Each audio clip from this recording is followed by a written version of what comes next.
They were described as psychopaths who shot people for fun. The leaders of Manchester's most notorious gun gang. I can't underestimate the threat that these two individuals pose. Money, drugs, guns, give them respect. That's what they demand. This is the exclusive story of how a specialist police team took down the leaders of a feared criminal gang, who brought murder and mayhem to the streets of one of Britain's biggest cities. I've been investigating the criminal activity of the South Manchester gangs now for over 20 years. Colin Joyce and Lee Amos are the most ruthless criminals that I've ever investigated.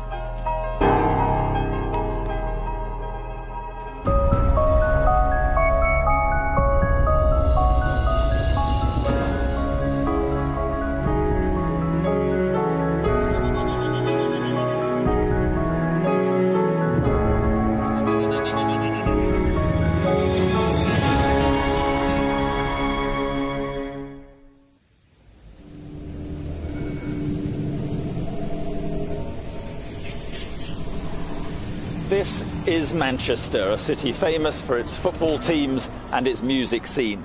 But it's also earned a less welcome reputation for gun crime.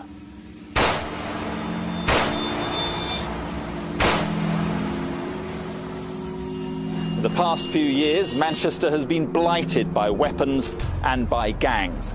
But a police investigation has transformed this city and smashed the gun culture. The investigation would lead to a remarkable trial, the most severe sentences in Manchester gangland history, and a unique and controversial publicity campaign. This is the story of how Greater Manchester Police brought down the GOOCH Gang.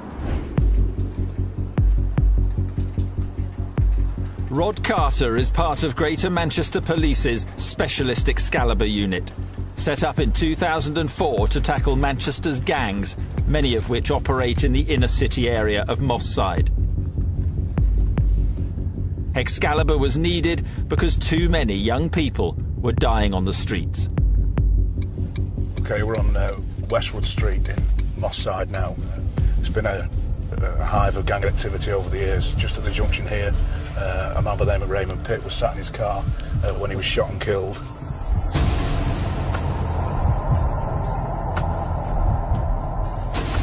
And as we come out at the end of Westwood Street, on the right-hand side is Broadfield Park, where Jesse James, a 15-year-old schoolboy, was shot and killed.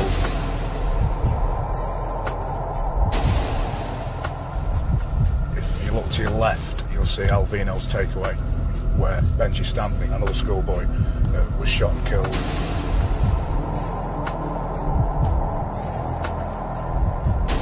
Justin Maynard was shot just on the left-hand side here.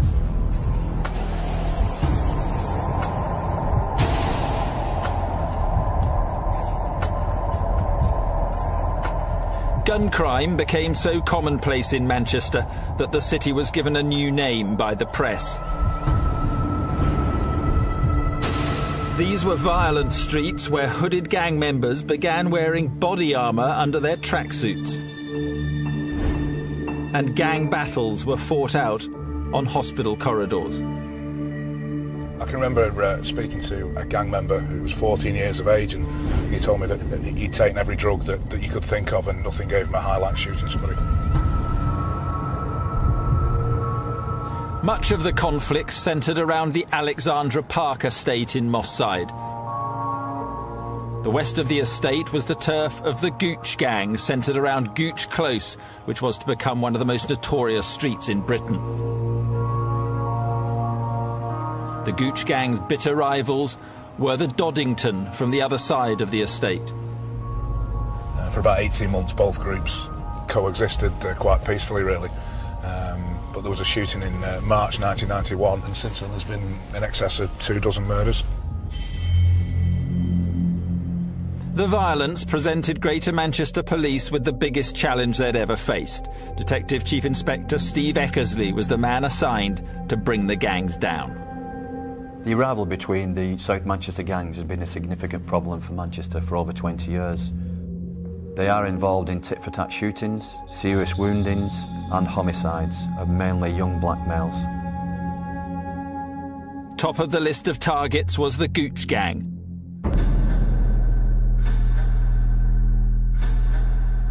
Colin Joyce and Lee Amos were the gang's self-styled generals. They were involved in the criminal use of firearms, gang homicides and the distribution of Class A drugs, which includes heroin and cocaine. They were prepared to use firearms in public areas to murder rival gang members. American law enforcement agencies refer to gang members as being impact players and followers, and I think there's little doubt that Amos and Joyce were certainly the most impactful players involved in the South Manchester gang scene. To speak to them both, they were both quite different characters. Amos always appeared calm and confident. Amos certainly had a reputation around the Moss Side and Longside areas, and he's able to commit acts that most of us would find abhorrent and just be able to walk away from them and carry on as normal. Colin Joyce was a manipulator, and it appeared that quite a few of the other gang members who were not as high up within the hierarchy as him would do things to try and impress him. Both Joyce and Amos had been convicted of firearms offences. The police executed a warrant at a safe house in Moss Side, and in that premises they found a Scorpion submachine gun capable of discharging over 1,000 rounds per minute. They were both found to be wearing jeans that had had the pockets adapted so that they could fit firearms in them, which I think is an indication of the kind of individuals you're dealing with. Joyce and Amos received 9-year sentences, but both were released early on licence. This is Colin Joyce, filmed on the day he left prison. Once on the outside, he quickly regained control of a fearsome gang of thugs and criminals. Yo! This is never-before-seen footage taken at a party attended by members of the Gooch Gang. Although Joyce and Amos weren't present, their key lieutenants were. Wrapping it up. So cute, girl. This is Hassan Shah, who handled guns and supplied drugs. Ricky. This is Jamaican-born Ricardo Rick Dog Williams, who was prepared to commit murder. Represent, bro. And this is his brother, Narada Williams, known as Yardy, who was also ready to kill for the gang. Although they didn't know it, they were on a collision course with the police that would put many of them behind bars for decades.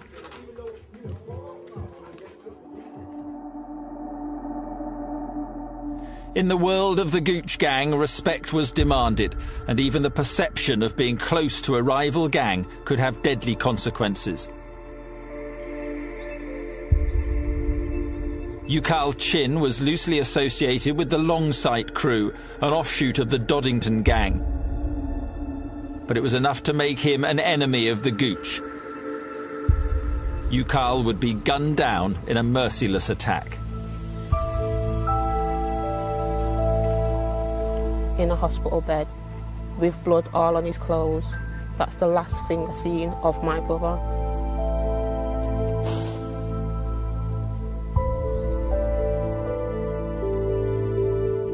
Yukal's murder began what would be one of the most remarkable, complex and challenging investigations ever undertaken.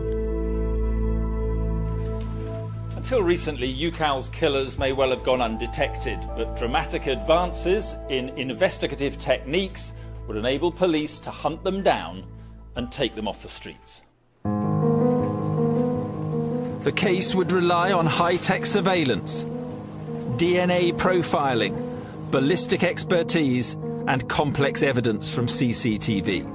This exact spot where the fatal shots were discharged and the actual point of where the murder took place has been caught on film.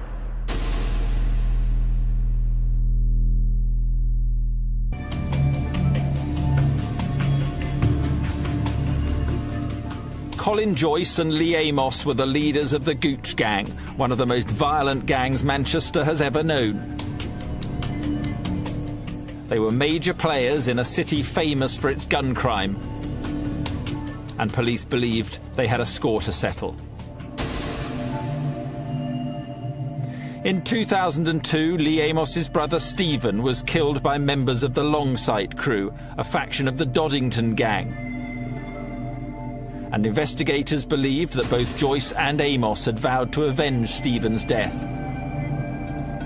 Ukal Chin would be the first victim.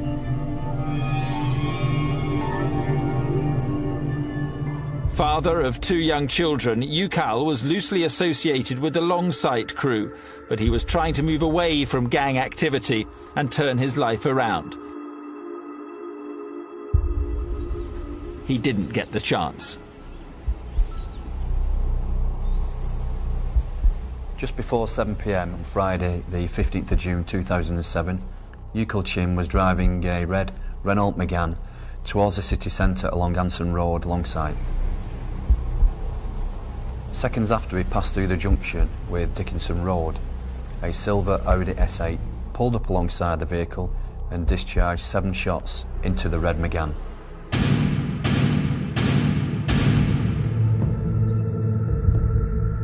Four of those shots struck Ukal Chin and he was fatally wounded. I was in work and then I saw it was his girlfriend's phone and said, they shoot Ukal. And then the second time they phoned, I said, don't tell me, because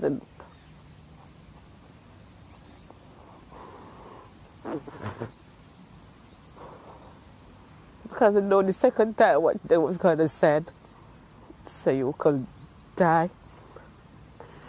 And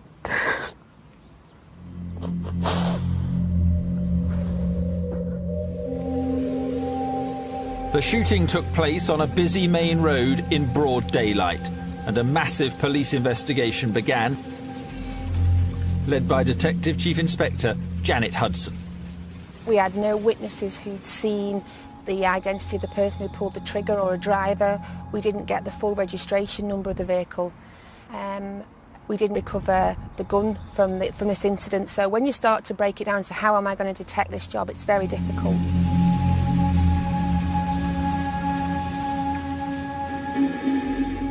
The police may not have found the murder weapon, but they did recover the bullets it fired. Ballistics experts at the Northern Firearms Unit got to work. Seven bullets were recovered from this scene, of which 4 were determined to have hit Ukal Chin. Experts suspected that the bullets had been fired from a Russian-made Baikal pistol. In order to confirm this, they test-fired a similar weapon.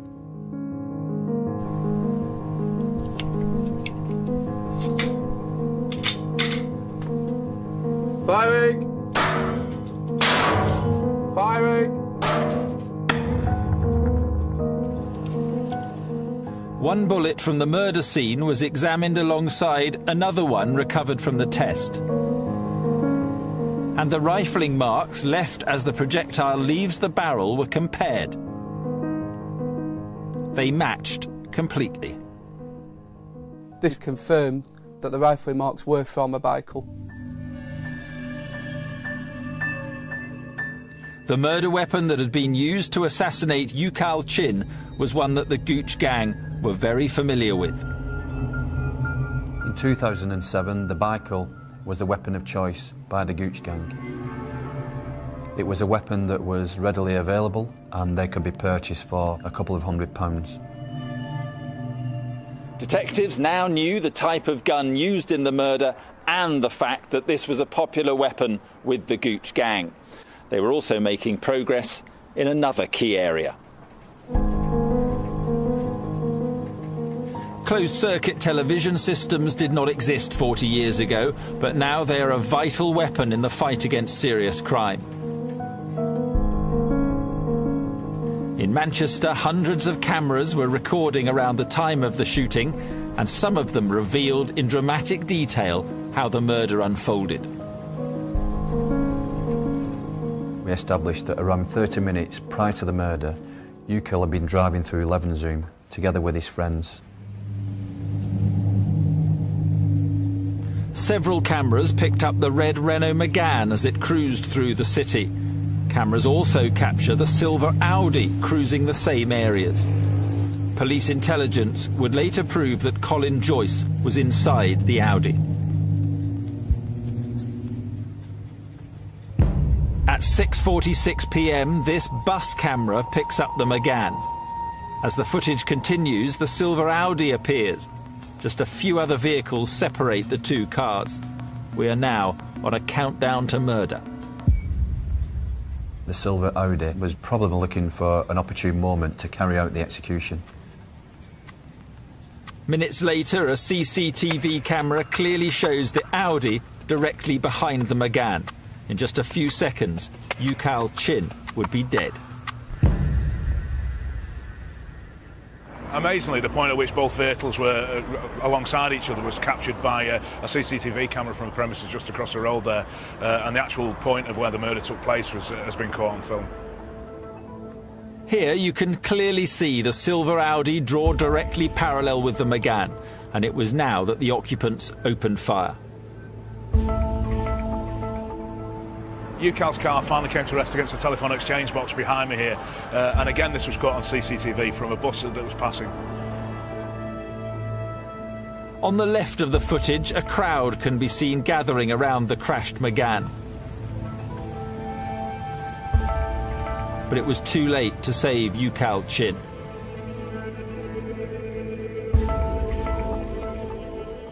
When I go in the hospital, he was laying on the bed. I see his feet as reaching, and I was there over him, hugging him, and they cried. My mum was trying to wake him up. I'm like, you can't wake him up, Mum. But she was still shaking him. The doctors were like, he's not getting up. And that was the last time I seen him. Ukal's killers had raced away from the scene of the attack, but CCTV cameras were once again able to track the vehicle. We knew which way the vehicle had gone following the shooting from witnesses. We picked up snippets of the vehicle and were eventually able to plot it right across Manchester city centre, right the way up into Cheetham Hill for about 30 minutes. At this point, the car disappeared from sight, and police believe it was probably taken to a breaker's yard and scrapped. However, there was an important breakthrough. A member of the public wrote down part of the car registration number, which was absolutely vital for us, because using the Police National Database for vehicles, we were able to confirm the registration number of that vehicle. The Police National Computer, or PNC as it's commonly referred to, has become a crucial online aid to criminal investigations. Advances in technology now allow police to search for vehicles using only a partial number plate. And the PNC managed to trace the silver Audi used in the attack. It had been purchased in Luton by members of the GOOCH Gang some 5 days prior to the attack and driven north from Luton to Manchester, where it was stored in Cheetham Hill. Although Joyce and Amos were still officially under supervision by the authorities, in reality, they'd gone on the run. 6 weeks after Ukal Chin's assassination, the GOOCH Gang were about to strike again. And this time, it would be an even more shocking crime. The fact that these individuals have attacked a funeral, I think is unheard of. I don't think not only in Manchester but in criminal history in the country.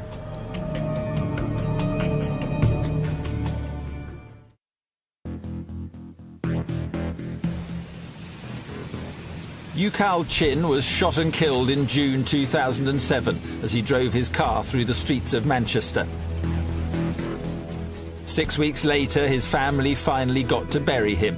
And in the evening, people began gathering outside Ukal's house for a wake, which would itself end in death. Among the mourners were several members of the Longsight Crew and Doddington gangs. Colin Joyce and Lee Amos, the leaders of their bitter enemies, the Gooch Gang, knew they were there. I don't think there was any doubt that both Lee Amos and Colin Joyce hated members of the LSC and Doddington and those opposed to the Gooch, and the fact that there had been 80 to 90 people gathering in such a small location here, amongst which there would have been several gang members, was too much of a target for them to miss. Just before midnight, the Gooch Gang made their move.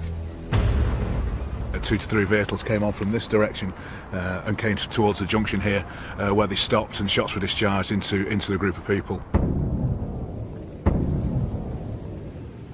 There was people outside screaming, and they was pushing each other to come in the house, and they say, "They shoot Tyrone." I said, "No, no, not Tyrone, not Tyrone."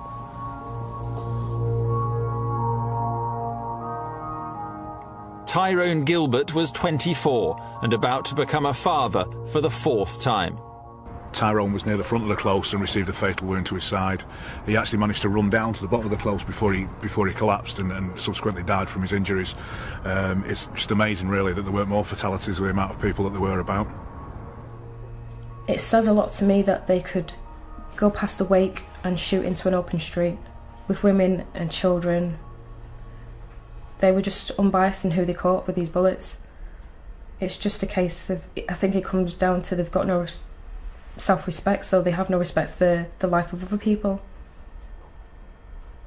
They have no value on life, so anyone's for the taking. Detectives now had a second drive-by shooting to investigate, and they needed to move quickly to prevent any more bloodshed. CCTV evidence would again prove vital. It showed the murder vehicles moving into position on the night of the shootings. You can only imagine what the adrenaline must have been like in those cars as they came on to attack the funeral, knowing what they were going to do. The vehicles used in the murder included a Honda Legend and a blue Audi S4. Intelligence proved that both Lee Amos and Colin Joyce were together in the blue Audi at the time of the murder of Tyrone Gilbert. Both vehicles fled the scene and the Audi was never seen again. But police did recover the Honda Legend. It had been abandoned 2.5 miles away in Burnage. This is the car that the killers fled from, now stored in a police compound in Manchester. There's quite a significant amount of both ballistic and forensic evidence recovered.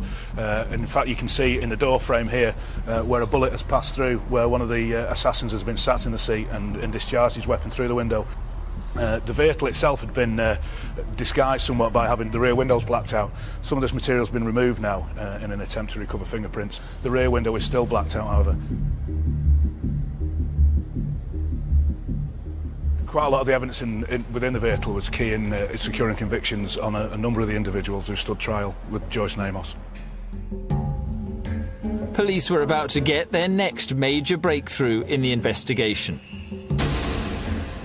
A balaclava was found snagged on barbed wire near the scene of the abandoned Honda Legend.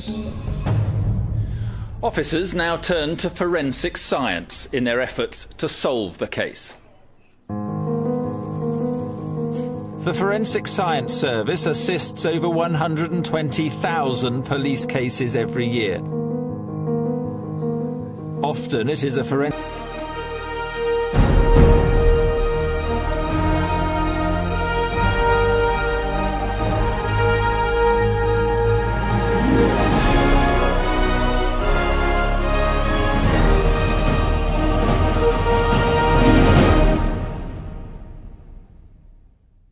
scientist working diligently out of the spotlight who provides the crucial pieces of evidence in an investigation. And the recovered balaclava certainly held some secrets. Being a balaclava, there's a high likelihood of saliva being transferred from the person wearing the balaclava. We test for the presence of saliva using a test paper which will change colour from white to blue.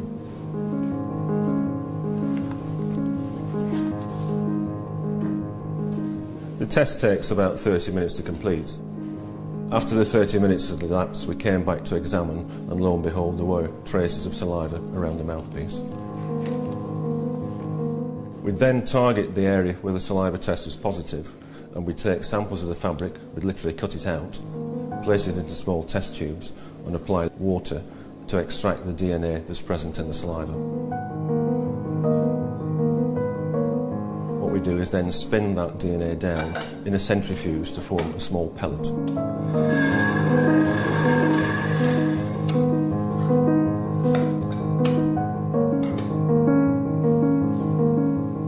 The pellet extracted from the balaclava was sent off to be analysed at the National DNA Database in London.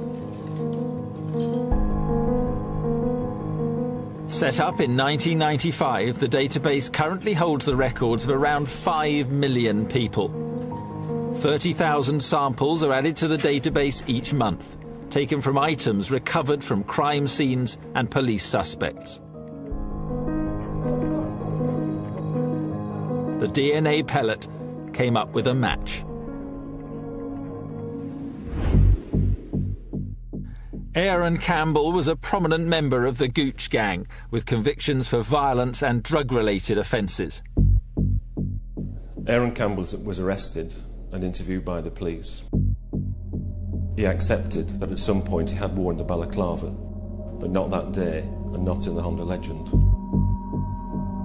It became vital to prove that Campbell had worn the balaclava inside the car, and the forensic scientists were able to do just that.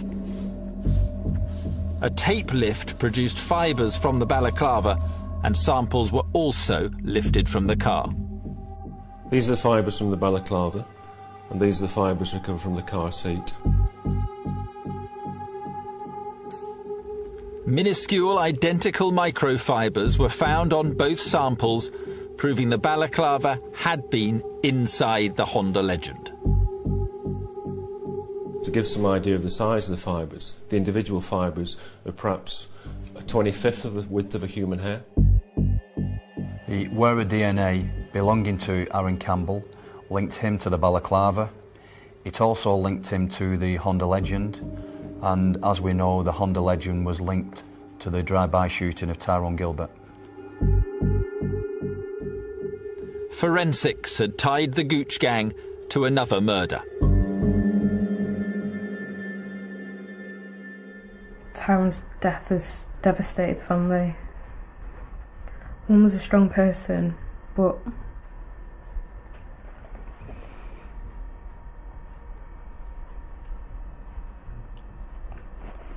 a mum shouldn't have to bury her son. The GOOCH Gang had destroyed another family. But cracks were starting to appear and the police were closing in. Ballistics experts were about to add to the weight of evidence mounting up against the gang. First, they were able to identify the murder weapon used to kill Tyrone Gilbert. This is the actual bullet that killed Tyrone, recovered during the post-mortem. Once again, microscopic analysis revealed its source. The bullet recovered from Tyrone Gilbert was fired from a revolver similar to this Colt revolver here.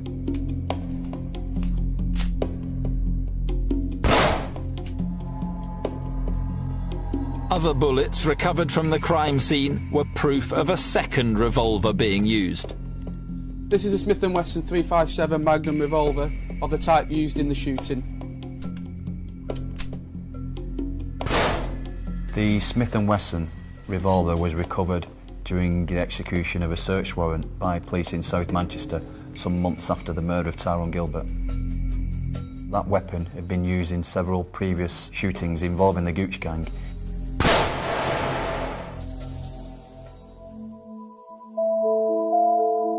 Colin Joyce and Lee Amos were on the run, but they and the rest of the GOOCH Gang were now having every aspect of their lives investigated by officers.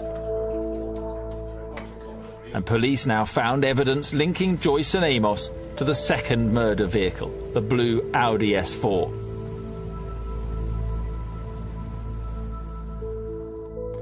An exhaustive search had led to the discovery of a logbook at a garage in Stockport containing the registration of the blue Audi. The garage owner recalled 2 men using the initials P and C. Joyce and Amos's nicknames were Piggy and Cabbo. The garage logbook also contained an entry of the letter P and the word Evo. And police had surveillance footage of Colin Joyce getting into and driving away a Mitsubishi Evo. They also obtained a photo from the same observation point, taken by a suspicious neighbour just before the Tyrone Gilbert murder. The photo was of the blue Audi used in the killing.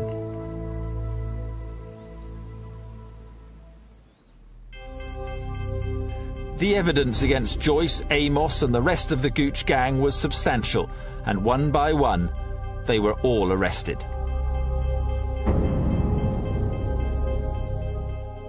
Tony Weatherly questioned both Joyce and Amos for 3 days. He cannot be identified as he's currently working on a covert operation. Colin Joyce came over as a very chatty, very affable person, very charming to a degree. Then as soon as the tapes go on, he then became very guarded and made no comments to every question put to him. These are the actual audio tapes from the police interviews. On the 15th of June this year, a male called Ukul Chin was shot in Anson Road in Longsight. What can you tell me about that? No comment. It was clearly put to him that this was a planned attack. He had seen Ukul Chin driving the vehicle and that he was responsible for pulling the trigger. His vehicle that he was driving was purposely run off the road. He was targeted. Why would he be targeted? No comment. Joyce was equally uncooperative when questioned about Tyrone Gilbert's murder. Were you in one of those vehicles at the time Tyrone Gilbert was shot? No comment. Do you know who was in those vehicles? No comment. Were you one of the gunmen? No comment. With Joyce remaining silent, police began interviewing Lee Amos. Would he crack under the pressure? What, if any, involvement did you have in the murder of Ukul Chin? Lee Amos just remained completely silent throughout the entire process. He sat and stared at a piece of paper on the desk for 3 days. Where were you at the time that Tyrone Gilbert was shot dead? There was no reaction from him at all, no facial expression from him, other than at the point where I asked him to discuss with me the murder of his brother. I know that in 2002, in February 2002, you had a brother, Stephen, who was shot and murdered in Ashton-under-Lyne. Is that correctly? At that point, there was a reaction from him. He was clearly uncomfortable in discussing that with me. And we have information and know that you swore revenge upon those who were responsible. What can you tell us about that? But again, still made no comments to any questions put to him, refused to communicate whatsoever, and remained this disciplined person staring at the desk. Joyce and Amos's silence didn't help. They were both charged with murder. In an attempt to reduce the risk of witness intimidation, the decision was made to hold the trial 35 miles away at Liverpool Crown Court, and it would prove to be one of the most remarkable trials ever witnessed. Well, you couldn't write it, could you? You couldn't ever expect that that was actually going to happen.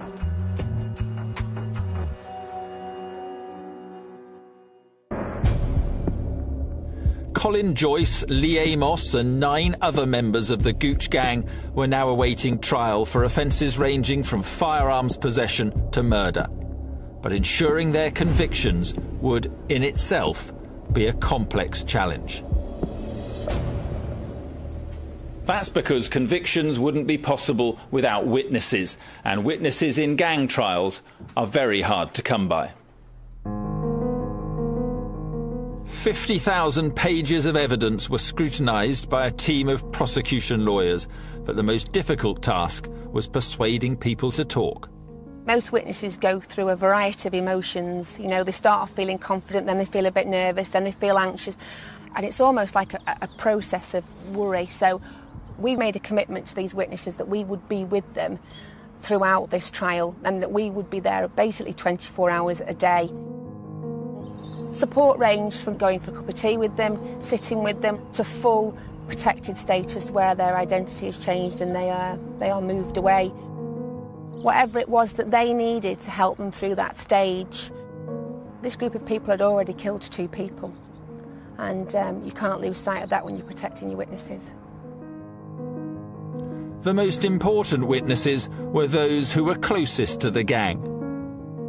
We heard evidence from people who'd been associating with the gang members for a period of 4 years. Some of them admitted their own criminality, the fact that they were engaged in gang activity, drug dealing, possession of firearms.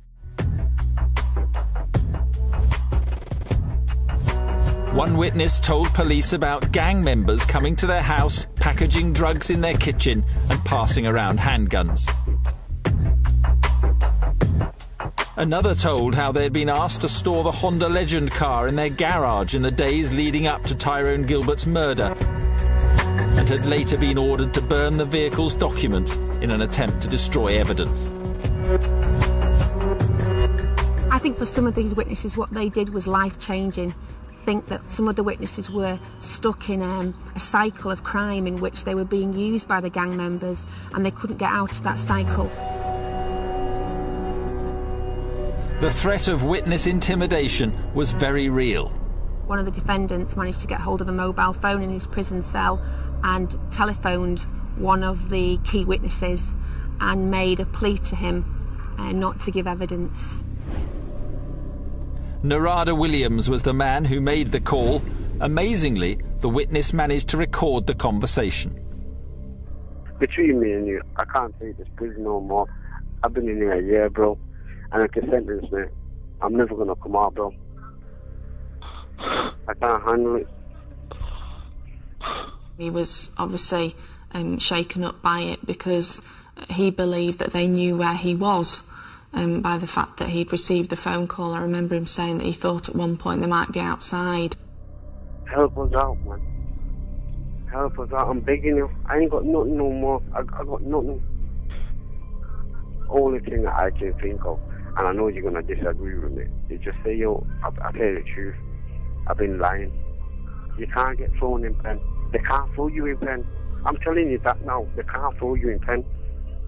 Well, you couldn't write it, could you? You couldn't ever expect that that was actually going to happen. And I've not spoken to that witness since, but he got through it.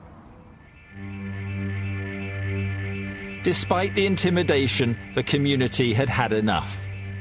With witnesses now pledging to give evidence, dawn broke on the day that Greater Manchester Police had feared might never arrive. The trial of the Gooch Gang began.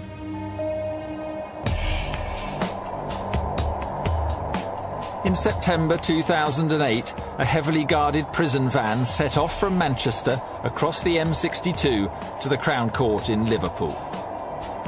We were concerned that gang members may try to effect their escape from custody, and that's why I introduced a high security and armed escort between the two cities. The convoy would become a familiar sight. The trial was to be the longest and the largest in the history of Greater Manchester Police. The trial itself was like no other trial I'd ever attended. It lasted nearly 6 months, and the twists and turns that went on a day-to-day basis were unbelievable sometimes.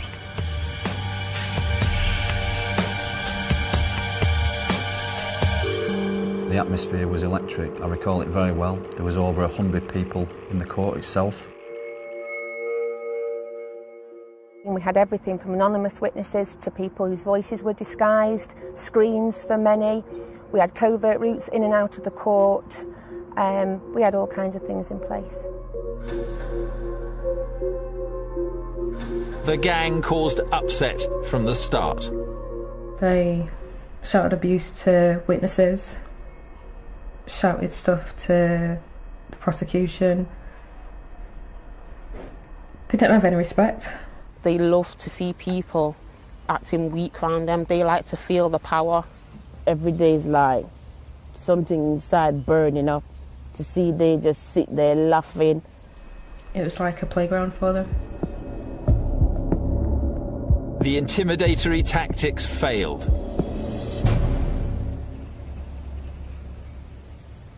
We went into the court and they started to read out the verdicts, and the tension was palpable. I think it was count 4 or 5 that was actually the first murder count. And when that verdict came back, it was just a sense of relief that we'd actually done it. I recall looking at Joyce as the second murder verdict was returned and saw him mouth the words, "Are you happy now?"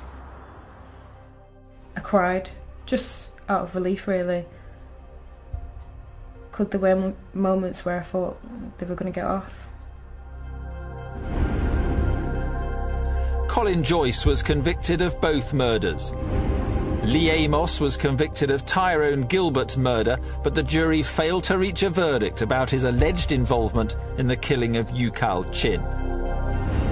Aaron Campbell, Narada Williams and Ricardo Williams were convicted of Tyrone Gilbert's murder, attempted murder, as well as drug dealing and gun possession.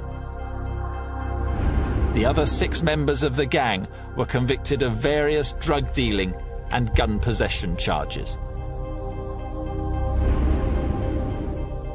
Sentences for Amos and Joyce's lieutenants totalled a minimum of 146 years. Finally, Lee Amos was handed a minimum sentence of 35 years. And Colin Joyce was told he would spend at least the next 39 years of his life behind bars. I think the sentences that these individuals received just shows how seriously their offences and their criminality has been taken by the judicial system.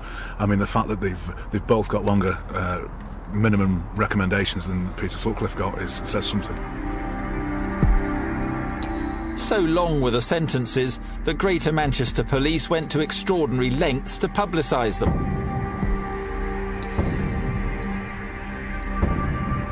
Ageing posters were made showing how Joyce and Amos could look at the end of their sentences, and they were plastered on billboards all over the city. It was a defiant message to the community and to Manchester's criminal underworld that gangland behaviour would not be tolerated. Although the sentences were huge, they didn't bring an end to the suffering. They can still hold their brothers, their sons' hands, give them a kiss goodbye, see you tomorrow, see you next week. We can't do that. We have to kiss a headstone to give him a kiss. That's what hurts the most, that we have to come here to see my brother. Sometimes touch his picture and say, "Son, I love you and I miss you. Why do you leave me?" The pain will be always there, always. You never leave me.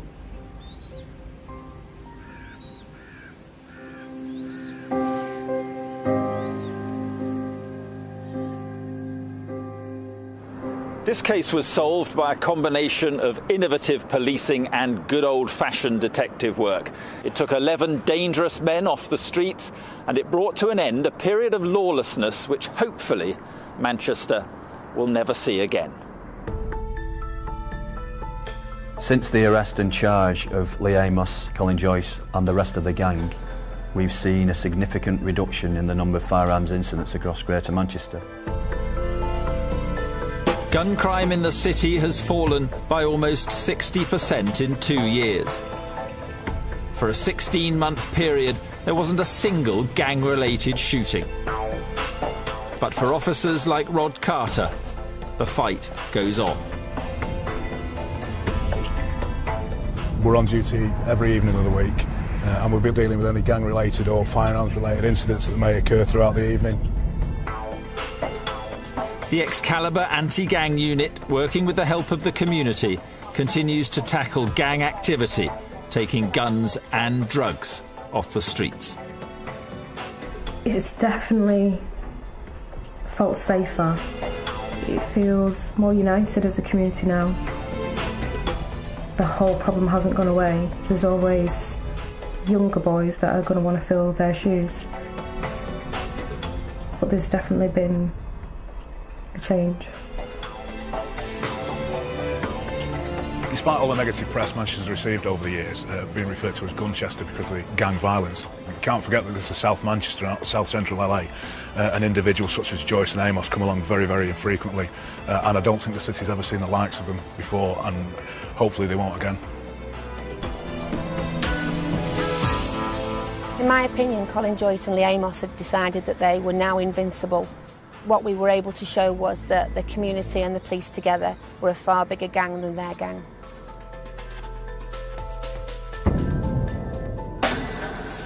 Well, it's very, very hard and it is freezing, but they are battling on courageously. A few hiccups along the way, though. More from 71 degrees north tomorrow night at 9. We're back in Australia next, where Stephen Tompkinson is having a very exciting balloon adventure.